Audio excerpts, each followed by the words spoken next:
Calon Wali Kota Boy Markus Dawir, tegaskan gugatan ke MK untuk tegakkan keadilan dan selamatkan demokrasi Kota Jayapura.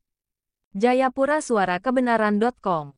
Sidang perselisihan hasil pemilihan umum PHPU, Wali Kota dan Wakil Wali Kota Jayapura yang berlangsung pada Selasa, tanggal 14 Januari tahun 2025, memicu beragam reaksi dari masyarakat.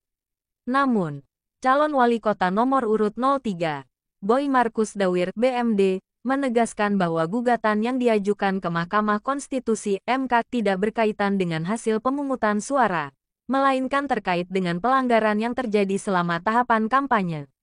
Dalam wawancara eksklusif di kediamannya di Hanyaan Entrop pada Rabu tanggal 15 Januari tahun 2025, BMD menyampaikan rasa syukur atas berlangsungnya sidang dengan nomor perkara 279, serta menegaskan bahwa pihaknya kini menunggu jawaban dari Bawaslu Kota Jayapura dan Bawaslu Provinsi Papua sebagai pihak termohon. BMD menjelaskan bahwa gugatan ini dilatar belakangi oleh pelanggaran pemilu yang dilakukan oleh salah satu pasangan calon paslon selama masa kampanye. Pelanggaran tersebut mencakup penggunaan program pemerintah yang bersumber dari dana APBN sebagai alat kampanye, seperti pembagian bahan bangunan rumah, pemasangan lampu jalan, dan pemberian rice cooker yang diklaim sepihak sebagai hasil usaha paslon tersebut. Meski sudah melaporkan ke Bawaslu Kota dan Provinsi Papua, laporan kami tidak pernah ditindaklanjuti. Bahkan, Bawaslu RI sudah menginstruksikan untuk menyelesaikan masalah ini, namun tetap tidak ada tindakan, ungkap BMD. Karena itu, pihaknya terpaksa membawa masalah ini ke MK. Sebagai langkah tambahan, BMD juga mengajukan gugatan ke Dewan Kehormatan Penyelenggara Pemilu (DKPP) sesuai dengan saran Bawaslu RI. Selain itu, BMD mencatat sejumlah pelanggaran lain yang terjadi selama pilkada di Kota Jayapura, termasuk penyusunan daftar pemilih yang tidak akurat, penghilangan nama pemilih yang telah meninggal, hingga adanya nama ganda dalam daftar pemilih tetap (DPT). Bahkan, sudah 6 kali saya mencatat pola permainan penyelenggara pemilu yang masih sama.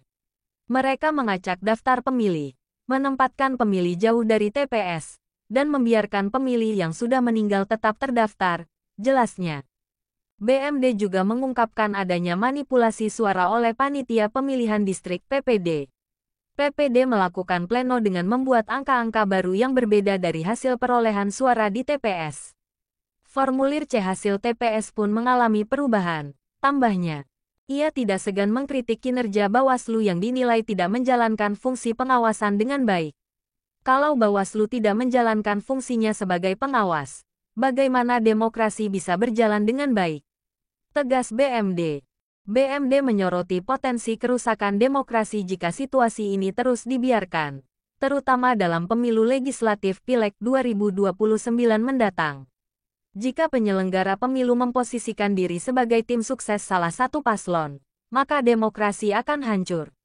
Sebaliknya, jika aturan ditegakkan dengan adil, semua pihak akan patuh dan pemilu berjalan baik, katanya. BMD menegaskan bahwa inilah saat yang tepat untuk melakukan perubahan demi menyelamatkan demokrasi di Kota Jayapura. Jika bukan sekarang, kapan lagi? Jika bukan kita, siapa lagi yang akan bertindak?